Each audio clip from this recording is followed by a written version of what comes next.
todos e, repetindo a prece, eu agradeço a Deus por poder estar aqui, agradeço pelo convite e, sobremaneira, pela presença de cada um de vocês, para que juntos façamos as nossas reflexões a respeito de conceitos, de ensinamentos cristãos, espíritas, e que consigamos, mercê do nosso empenho, da assistência de benfeitores espirituais que estão conosco, nos determinarmos pelas boas conclusões que venhamos a tirar. Desta forma, estaremos recebendo, com esse intuito nobre, assim, estaremos já durante a explanação doutrinária, recebendo bons fluidos, assistência dos benfeitores espirituais e melhor nos preparando para receber o melhor que os aplicadores de passe e os benfeitores espirituais terão para nos oferecer nessa próxima etapa da atividade de hoje, que é recebermos, então, a fluidoterapia através do passe e através da água magnetizada que nos espera. Água que é muito bom por ser água, quanto mais magnetizada numa casa de benemerência dessas, através de benfeitores espirituais e de muitos de nós aqui que tenhamos essa capacidade também de magnetizar a água em benefício de todos. Bom, o tema proposto para hoje é em torno do capítulo 7 de O Evangelho segundo o Espiritismo, que tem como título, a exemplo da maioria dos 28 capítulos de O Evangelho segundo o Espiritismo, Palavras de Jesus. E o título é Bem-aventurados os pobres de espírito, porque deles é o reino dos céus. Então, convém refletir um pouquinho a respeito desse título, desse ensinamento de Jesus, que está lá no capítulo 5 do Evangelho segundo São Mateus, versículo 3, então no começo do Sermão do Monte, consubstanciado no Evangelho segundo São Mateus, nos capítulos 5, 6 e 7, sendo que o capítulo 5 começa com as bem-aventuranças. E a primeira elencada é essa. Depois de Jesus ter subido ao monte e aberto a boca, começou a falar para o público e começou dizendo: são bem-aventurados os pobres de espírito, porque deles é o reino dos céus. Bem-aventurados é sinônimo de afortunado, de felizes, salvos. Então é coisa boa, né? Então, é bom ser bem-aventurado, conseguir bem-aventurança. Os pobres de espírito, porque deles é o reino dos céus. Bom, reino dos céus é tudo que se almeja, é a felicidade, é tudo de bom que se quer. Reino dos céus é o reino de Deus.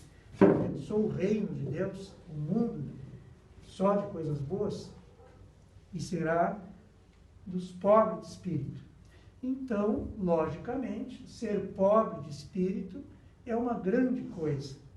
E Kardec começa explicando isso porque, para evitar conotações precipitadas ou conclusões precipitadas, porque, de acordo com o vulgar, pobre de espírito não seria uma coisa muito boa. E Kardec já se adianta dizendo que Jesus quis fazer referência como pobre de espírito aos humildes. E a outra palavra também que tem sentido denotativo e conotativo. Existem confusões a respeito. Assim como do vício que se contrapõe à virtude da humildade, ou o adjetivo de ser humilde, tem um outro que se contrapõe e que também, que é o contrário, né, que é, então, a humildade é o orgulho e o adjetivo se contrapõe ao humilde é o orgulhoso. Existem, na minha percepção, conceitos não muito favoráveis, tanto para um quanto ao outro, na sociedade. Então, vamos tentar enfocar no sentido evangélico. O que quer dizer pobre de espírito? Então, é ser humilde. E o que é ser humilde? Bom, tanto pobre de espírito como humilde é uma grande coisa, porque é bem-aventurado e é a forma que se tem de atingir o reino dos céus, é sendo humilde. Como que nós podemos buscar vivenciar a humildade, buscar ser humilde, reconhecer a humildade nos outros e nos empenharmos com todas as forças, com toda a fé, para banirmos de nós e, através disso, influenciar na sociedade, para evitar o orgulho e de sermos orgulhosos. Vamos refletir, então, em torno do que é ser humilde, do que é ser orgulhoso, quem, por exemplo, que é humilde, quem que é orgulhoso, quais as consequências que decorrem e também o que encontramos no Evangelho segundo o Espiritismo e nas obras espíritas e em obras complementares, alguns aspectos a respeito disso. Então, ser humilde é bom. E o que é ser humilde? Ser orgulhoso, que é o contrário, é ruim. E o que é ser orgulhoso? Quem que é? A gente costuma dizer muitas vezes que humilde é um senhorzinho humilde, pressupondo então uma pessoa pobre e balda de conhecimento.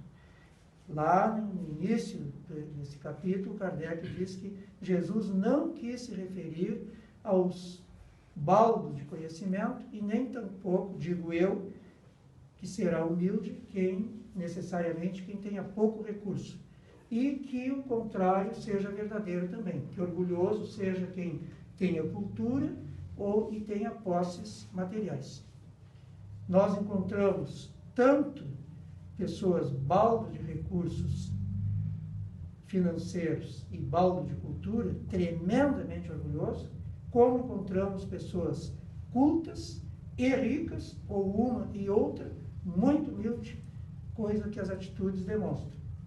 Então, com relação à questão de sermos orgulhosos e termos limitadas as nossas possibilidades culturais e materiais, me faz lembrar até um ditado popular que Deus, na sua bondade, na sua sabedoria, não colocou asas nas cobras.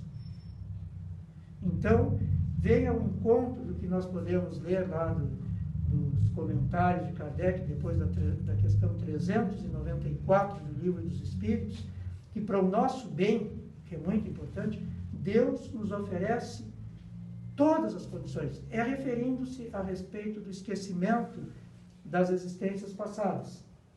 Então, nos dá a voz da consciência e basta.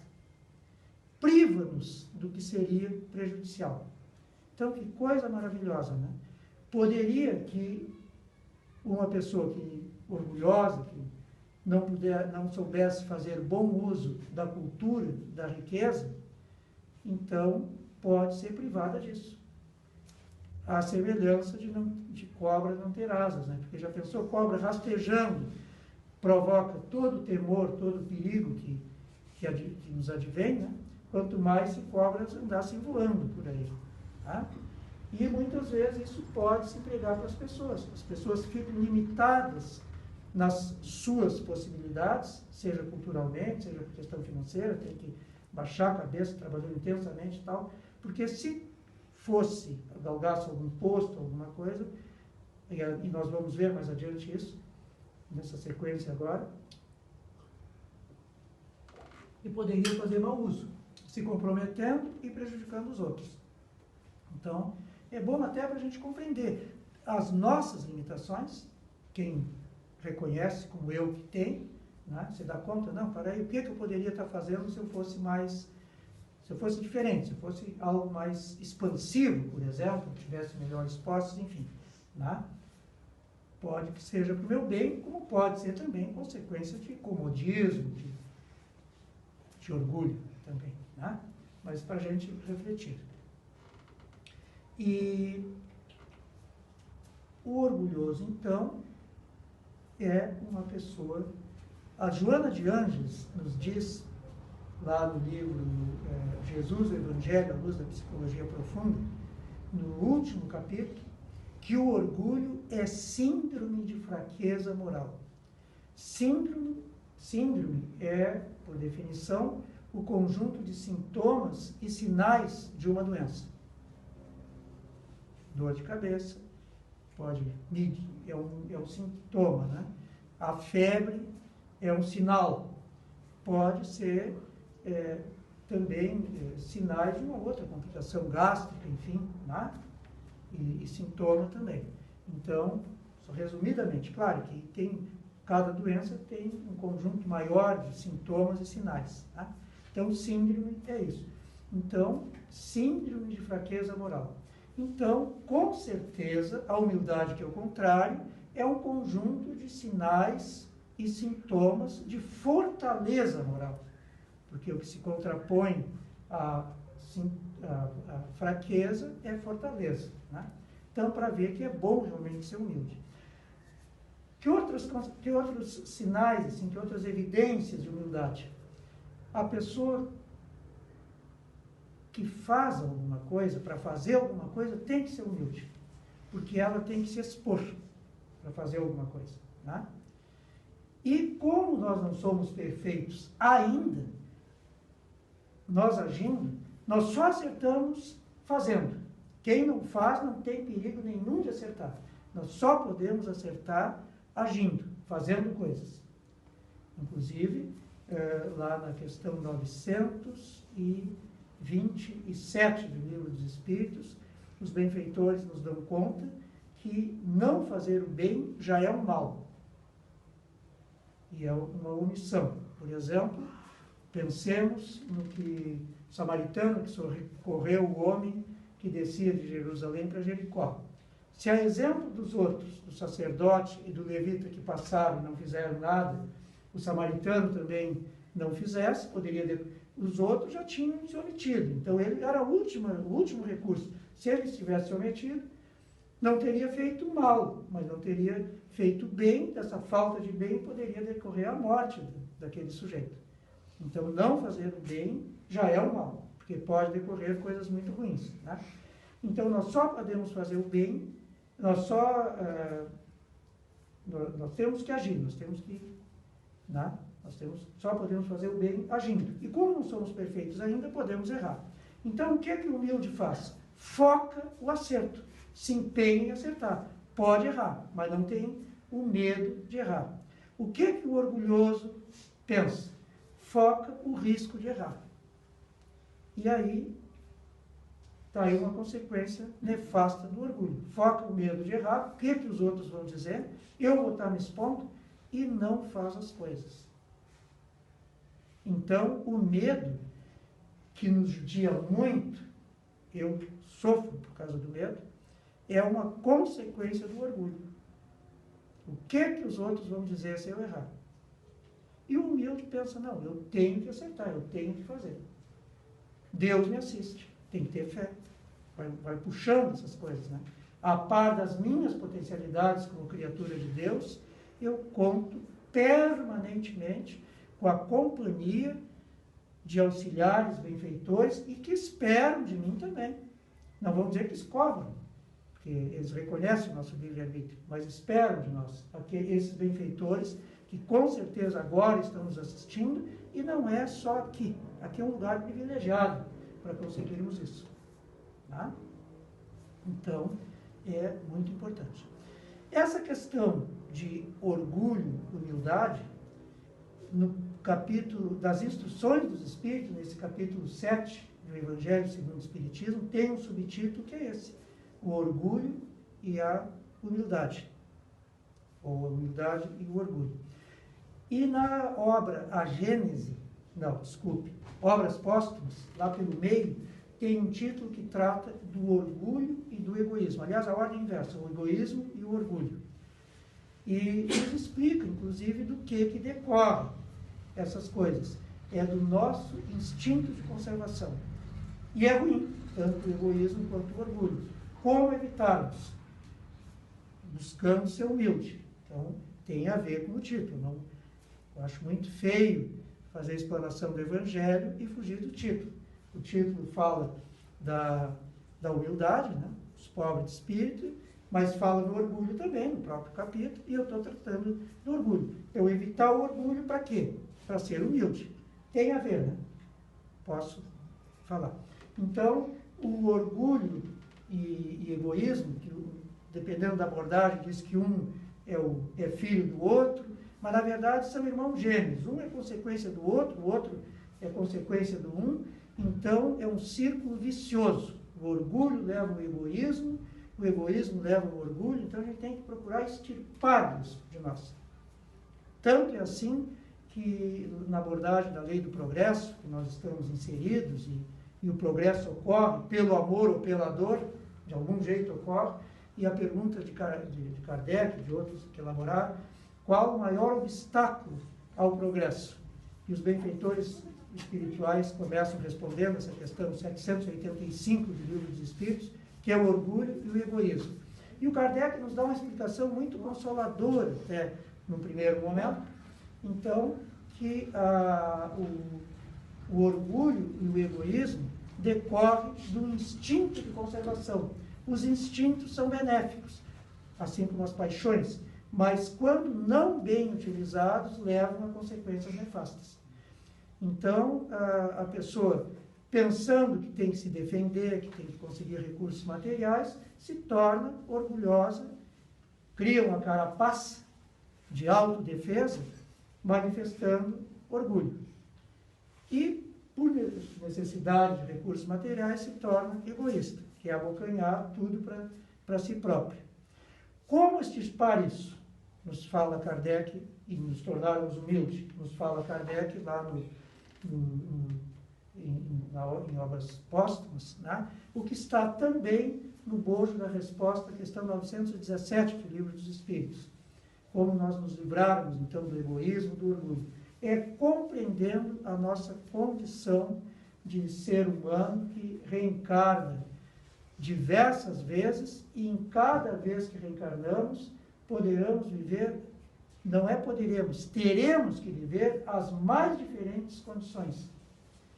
Seja por expiação, seja por prova, porque nós rumamos à perfeição. E como está na questão 898 do Livro dos Espíritos, para sermos perfeitos, nós temos que saber tudo. E a gente só sabe vivenciando. O estudo teórico pelo livro, informação, é fundamental para nos orientar, para nós sabermos buscar as coisas e termos orientação. Por exemplo, se formos andar de bicicleta, alguém tem que dar algumas explicações, né? Quando for fazer a curva, não dobra o guidão, tem que inclinar o corpo. Isso é uma coisa muito básica. Eu tenho, de guri, quando eu aprendi a andar de bicicleta, a patela, ou o antigo nome da técnico, rótula do joelho, adormecida, porque ela, então, porque ela, é patela mesmo, acho que é, né? Porque eu fui fazer, eu tinha duas opções, fazer a curva ou descer um precipício. Para fazer a curva, não inclinei o corpo, peguei, dobrei o guidão, saí rebolando e dei com o joelho no chão.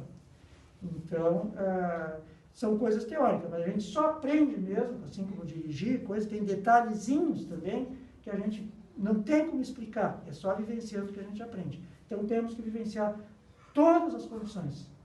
Nós, se não formos ricos, vamos ser ricos, e é uma das provas mais duras que existe, é a prova da riqueza, porque instiga a vaidade, o orgulho, o egoísmo, assim. Quem é rico aqui, saiba que já foi ou vai ter que ser pobre. Quem é homem já foi ou vai ser mulher. Quem é mulher já foi ou vai ser homem. Cor de pele, nós vamos ter as mais... Vejam que maravilha nós tomarmos conhecimento disso para evitar preconceitos, né? Ninguém achar que por estar numa apresentação que é melhor do que o outro. Isso evita o orgulho, evita preconceitos. Tá? Então, é essa uma maneira de nós evitarmos orgulho. Nós não somos menos do que ninguém. Ninguém aqui é menos do que o outro. Cada um de nós é um espírito criado por Deus, essencialmente um espírito e destinado à perfeição. Ninguém é menos. Mas também ninguém é mais. E uma das manifestações do orgulhoso é achar que é mais. O humilde encara os seres humanos com a sua dignidade natural, não é nenhum favor. Respeito é levado a respeitar os outros. O orgulhoso, por alguma razão, se acha que é mais. Isso é uma doença horrorosa. É um dos sintomas, então, de fraqueza moral, é alguém se achar que é mais do que os outros. Até porque, mais dia, menos dia, vai cair do cavalo. Vai se dar conta que não é assim. Que a realidade é que ninguém é mais, ninguém é menos, ninguém é menos, ninguém é mais. Nós somos, em essência, todos iguais. Um espírito criado por Deus, imortal, destinado à perfeição. Temos um corpo maravilhoso, que é o principal instrumento que nós precisamos para progredirmos, seja na encarnação, seja nas reencarnações sucessivas. Bom, a questão, então, eu preparei aqui, destaquei do Evangelho segundo o Espiritismo aqui alguns tópicos, para nós refletirmos se a gente é orgulhoso, se é humilde, quem que é orgulhoso, quem que é humilde. Então, dentre outras coisas, nos fala aqui dos comentários de Kardec, no item 6 do Evangelho segundo o Espiritismo, que o Espiritismo aponta-nos, através do princípio das encarnações sucessivas, as reencarnações, mediante as quais os que numa existência ocuparam as mais elevadas posições, descem em existência seguinte as mais ínfimas condições. Necessariamente, então, para descer as mais ínfimas condições, quer dizer, bom, poderia ser uma prova para a pessoa aprender o que é, mas pode ser uma expiação, uma punição também. Será que necessariamente quem ocupou as posições mais elevadas terá que descer as mais ínfimas condições no seguinte? Isso seria muito ruim pensar dessa maneira, porque muitas vezes, para a gente fazer alguma coisa, tem que se achar e subir, ocupar cargos. Não achar que é humildade, não querer ser presidente da Casa Espírita, não querer ser prefeito, não querer ser os cargos mais elevados, porque alguém tem que ser, os espaços existem. E muitas vezes tem pessoas que nós não concordamos por omissão nossa. Né? Muitas vezes os ruins terminam ocupando os postos, os cargos, porque os bons se omitem. Mas veja bem o que diz aqui, ó. Eu deixei de propósito, até que está aqui em letra maiúscula, que então os que numa encarnação ocuparam as mais elevadas posições, descem na existência seguinte, as mais ínfimas condições, desde que os tenham dominado o orgulho e a ambição. Então, se a pessoa ocupa um alto cargo, e afortunadamente existem tais pessoas, sem perfeição, porque nós não somos perfeitos ainda, não vamos querer demais, não vamos cobrar demais. Mas, por outro lado, não vamos deixar de procurar ocupar os espaços que existem da melhor maneira. Isso é muito importante no meio espírita, porque a gente refletindo, gente, regra geral, os estatutos das casas espíritas dizem que se a pessoa ocupa cargo político ou se candidata a tal, não pode ter cargo de direção na casa. Eu sempre que eu tenho, na casa espírita, eu sempre que tenho oportunidade de me contrapor a isso, eu me contraponho. Porque nós precisamos dos políticos. Quem não faz política vai ter que submeter a política dos outros, porque é inevitável essa condição. Então, será muito bom. Gente, Bezerra de Menezes, o mínimo, né? Nós podemos estar aqui, não ser criminalizado o espiritismo, que já foi tipificado no Código Penal de 1890, devemos muito, dentre outros, a Bezerra de Menezes, que foi um político também, e que batalhou muito. Nessa Constituição Cidadã de 1988, vários constituintes espíritas, como Mendes Ribeiro, Freitas Nobre, dentre outros, batalharam para continuar a dignificação da doutrina espírita, que ela tem, que não é nenhum favor, porque é uma grande coisa. E para nós, espíritas, podemos ter esses espaços. Né? Então, podemos, sim, ocupar cargos e continuar crescendo, subindo,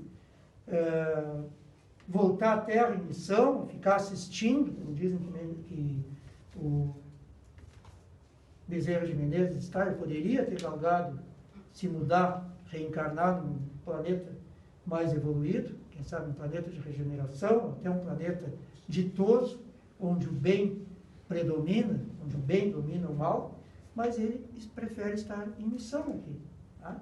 Desde que tenha feito sem orgulho, tenha feito com humildade, tendo sido humilde. Insisto nesse aspecto, quanto é importante nós procurarmos desenvolver essa virtude, a virtude da humildade, sermos humildes, que vai nos levar a procurar fazer coisas, porque não teremos medo de errar. E aí, gente, se nós erramos procurando acertar, a providência divina entra em ação para contornar o problema. Nós temos que ter fé na providência divina também. Então, isso é importante, essa humildade. E depois, nas instruções dos Espíritos, novamente nos diz assim, mas depois aqui diz, não procureis, pois, na terra os primeiros lugares, nem vos colocar acima dos outros, se não quiserdes ser obrigados a descer. Buscai, ao contrário, lugar mais humilde e mais modesto, porquanto Deus saberá dar-vos um mais elevado no céu, se o merecer. Então, bem-aventurados os humildes, porque deles é o reino dos céus. Então, vem ao encontro da bem-aventurança que Jesus nos fala e que dá título ao capítulo 7 do Evangelho segundo o Espiritismo.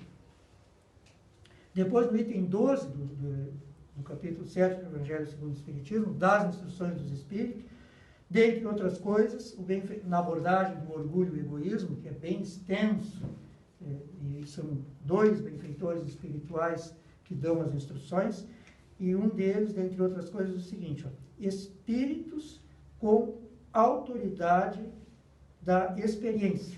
Por que isso? Porque os espíritos das suas comunicações mediúnicas vêm nos dar conta a importância da comunicação mediúnica, porque aí são fatos reais, não é teorias que se encontram em alguns livros, em outras religiões. A importância da comunicação dos espíritos, da mesa mediúnica, tudo. Né? Então, espíritos com autoridade da experiência. Que os poderosos da terra se abusaram da sua autoridade, ver-se-ão reduzidos a obedecer aos seus servos. Mas não é os poderosos da terra, necessariamente, que ver-se-ão reduzidos a obedecer aos seus servos. E se abusaram da autoridade, se foram orgulhosos. Né? Então, que finalmente a humildade e a caridade, irmãs que andam sempre de mãos dadas, são os meios mais eficazes de obter graça diante do Eterno. Isso aqui, no capítulo 2 do Evangelho segundo o Espiritismo, o único tópico que tem das instruções dos Espíritos, uma realeza terrestre. É uma rainha de França que nos dá a instrução dando conta disso. Que ela achava que, tendo sendo rainha, que enxergando no mundo espiritual, que ia ser tratada como tal. Qual a decepção dela, que teve que pedir socorro para aqueles mais humildes, que ela considerava como humildes, que na verdade eram espíritos bem adiantados, que estavam num bom estado. E diz lá que os lugares aqui, no reino dos céus, depois na vida espiritual, no caso, que não se consegue pelo que se tenha, pela grandeza que se tenha pretendido ter na terra, e sim pela humildade que se vivenciou, pelas boas ações que se fez. Não é pelas más ações, não é apenas pelas más ações que se deixou de fazer, porque aí bastaria não fazer nada, né? Mas pelas boas ações que se tenha feito, que passa pelo respeito dos outros, consideração da dignidade dos outros, não ser orgulhoso, não se julgar mais do que os outros. Então, realmente, é uma ventura, é uma bem-aventurança ser pobre de espírito, com esse significado de humildade, que ser humildade não é rastejar, é ocupar os cargos não se omitir de ocupar espaços, se tiver que ser poderoso, exercer o poder que exerça, mas que exerça, então, sem orgulho, que exerça com bondade, com humildade, com respeito aos outros, e isso nos dá saúde também, nos dá uma condição boa, porque não estaremos doentes, dado que o orgulho é síndrome de fraqueza moral e a humildade, então, é conjunto de sintomas de fortaleza moral, que nós precisamos muito e podemos desenvolver, e afortunadamente já estamos desenvolvendo. Vimos aqui buscar o auxílio de benfeitores, acreditar nisso, acreditar em Deus e se submeter a ouvir uma pessoa, é um gesto de humildade, é uma grande coisa. Meus reconhecimentos e meus agradecimentos, e sigamos em frente, que temos muito o que fazer.